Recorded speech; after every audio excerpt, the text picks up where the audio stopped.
Hi guys, welcome back to another show and tell. Today we're trying something new. It's kind of new. I have talked about K-pop before, but I don't regularly do it, but I would like to try more. So that's what we're doing today. So for this show and tell, I am bringing an album that I really like. It came out last year. And I haven't really done like show and tell album things before, so if the format doesn't fit, then do let me know. But we're gonna give it a try, and today we're gonna talk about 17's Heng. Now, Heng is 17's 7th mini album. It came out 22nd of June last year, 2020. And I think it was actually the first 17 comeback that I anticipated, that I like paid attention to beforehand and was waiting for. I think I've liked 17 ever since they debuted. I'm pretty sure I saw them debut. I got into K-pop in like 2014, so I'm pretty sure I've seen 17 around and I like semi-paid attention to them ever since they've been around, but I mostly got really into them at the beginning of 2020 because I made a friend who was really into them, and it just kind of rekindled my love for it, and then I fell face first into the diamond life, and I have not been able to get back out ever since. So yeah, it was the first album where I was actively anticipating it. I woke up early that day to watch the music video, and yeah. I don't actually have the album. I've been listening to it a lot, but I don't have a physical copy of it. I will probably buy one though when I go to Korea next time, whenever that might be possible. But for now, we're gonna go through my favorite songs of the album. I'm not gonna go through all of them because that would be long. I'm gonna go through my favorite tracks, and I'm going to talk about why they are my favorite tracks, and also just note, but just because I don't mention a song, it doesn't mean I don't like them. I honestly like every single song on this album. I just don't have time to talk about all of them because I talk a lot. Speaking of talking a lot, before we get started with the actual songs, have you seen the Golden Disc Award performances? It's Fearless and it's Left and Right, and they're just so good. They're absolutely amazing. The Fearless stage has actual drums, and it's got solo dance performances, and it's just so good. And it's also, I'll get to this, but it's also one of my favorite performances ever in general. And then Left and Right,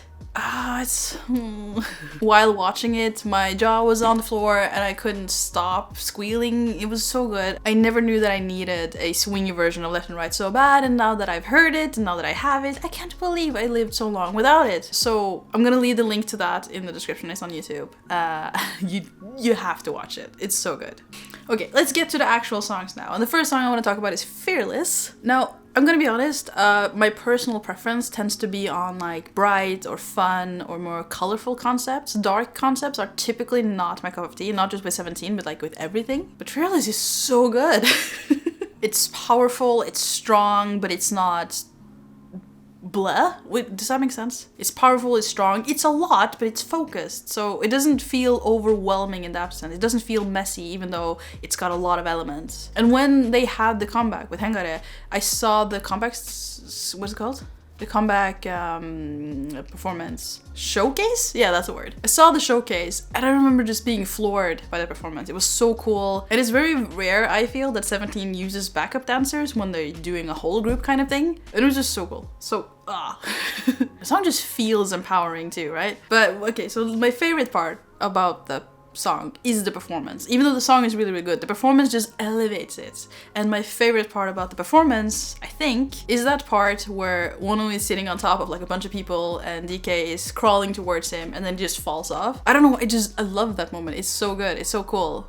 I feel a little bit cheesy because I don't usually do this on camera. So yeah, that was Fearless. I mean, I could probably talk about it for longer. I could watch a performance and just scream, but yeah, Fearless, so good. Love that song. It's a great way to open the album, and I love that it kind of connects with Fear from their last one. Moving on to the title song, Left and Right. Left and Right was one of those songs that I really liked in the beginning, but the more I listened to it, the more I also liked it. I was a little bit worried that I would be bored with the chorus because it is kind of repetitive, but it hasn't happened yet, so I guess it just won't. Left and Right is, in my head, like a really playful kind of hype song, if that makes any sense.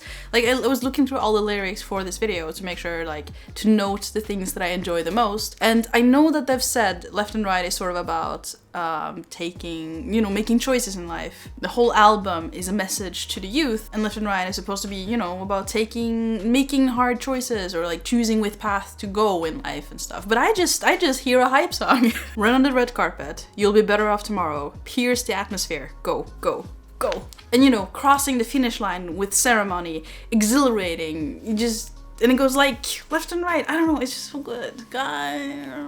And I love that the choreography and the performance is so playful and upbeat. And it's just, I don't know, it's just so good. So good. Another thing, and I'm not a musician, so I'm probably not gonna explain this very well, but I really like the sounds of Left and Right. After Eclipse's rap, there's like a doorbell sound, and during Vernon's rap, there's also like this, I have no idea how to explain it. But there's a sound as well in the background, kind of bell-like? I don't know. I don't really know music production. But it basically, like, the musical texture of the song I think is so interesting, it's so fun, and it's really, really refreshing. And it's so cool. It's so cool. So yeah, that's Left and Right. Moving on, I want to talk about My My. My My was probably like initially my favorite song of the album, I think. And it's largely due to one line that just, when I heard it, I don't mean to be dramatic, but when I heard the line, when I read like the translation of the line in the song, I almost started crying a little bit. No need to rush, you're doing fine. Just stay as you are. My journey starts with me over the sun.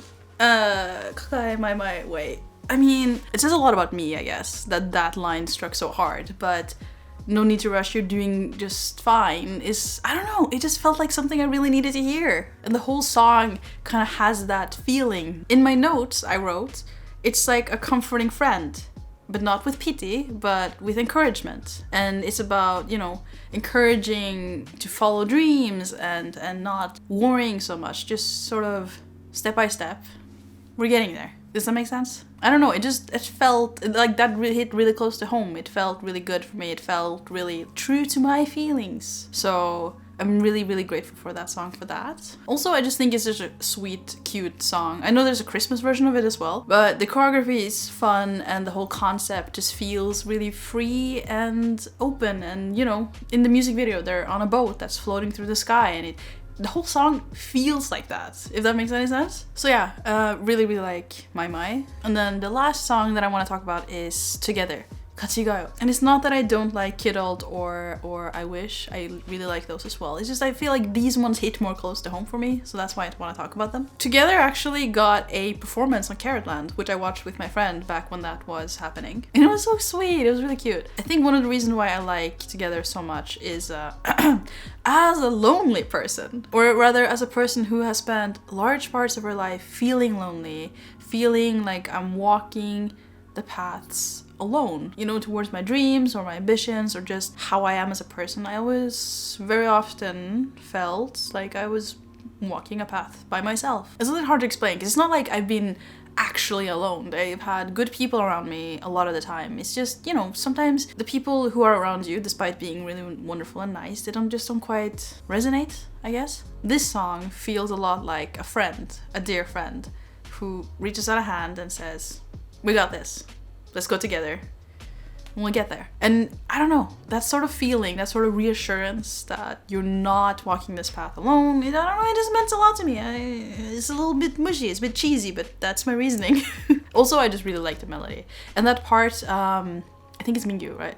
The part that's like a bit muted further into the song where they're repeating a line, even if the world turns the other way, or something like that. I don't quite remember, but that part, it just gives me goosebumps. And there's this part of the lyrics that I really, really like. And again, I have to read because I can't memorize things. Even though my everyday doesn't go to my own accord and becomes blurry like smoke, there are many paths ahead of me. And that is such a... You can tell a lot by me as a person, I think, by how some of these lyrics are hitting me, are feeling me. Because I've never been able to walk straight down a road in my life. I keep going sideways and I keep looking around and I always see opportunities and whatever. I often feel like I'm running out of time, I'm running out of opportunities because I haven't been focused enough, I haven't been hardworking enough. With something like this, it makes me feel like it's gonna be okay. Even if I might be a bit slow, even if I might be a bit, in my opinion, behind other people my age and stuff, there's still many, many roads ahead, many paths that I can take. And if I just make sure to keep putting my foot ahead of the other one, step by step, I'll get somewhere. And I think that's why that song initially made me feel really good. Also, it's such a good song. It's really catchy as well. The battery ran out because I'm such a professional. But anyways, Heng is an album that is fun, it's comforting, it's encouraging. It comes with great music and great performances and a really strong, uplifting spirit, if that makes sense. And I just really, really love it. It was one of my first like live experiences of 17 because it was the first time I was actively part of it, actively anticipating it, and I don't know, it made me really happy. It still makes me really happy. And I think that just about rounds up my thoughts on this album. This rounds up my show and tell. I got to bring you and show you and talk about a really, really, really good album. It made my summer brighter and more fun and more engaging. And I really think it's fun that it was such a TikTok trend as well, left and right? The left and right challenge. Before I go, I want to end on a dumb thing.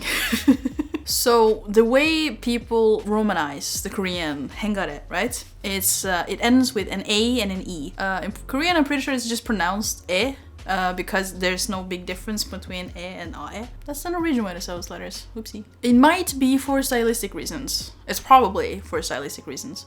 But, so I'm Norwegian, and we have this letter called A. And Hengare very often is written as Hengara instead of AE, which is like the normal way to romanize it. I'm assuming they just squished them together because it looks cool. It doesn't mean much. It doesn't really mean anything. This is just to show you that I'm not like a serious reviewer or anything. I'm just a dumbass. But man, it was a bit of a struggle for me because when I saw it, when people wrote it, like the official 17 wrote Hengara, and I just hear Hengara. And that's a really dumb comment for me to end this video on. Anyway, that's it. Thank you so much for watching. Let me know if you thought that this was sort of an okay format to do it in. Please feel free to let me know. I just wanted to try this because I haven't really done it before. But yeah, thank you so much for watching. If you like 17, let me know what's your favorite song. And also, if you're going to watch the concert on Saturday, let me know what you are most hoping to see / anticipating. For me, I really want to see the age unit stages. I really hope they have performances for that because it's gonna be so good. This is a long outro. I'm gonna go now. Thank you for watching. Do subscribe. And tell me stuff in the comments. I don't know. I'll see you next time.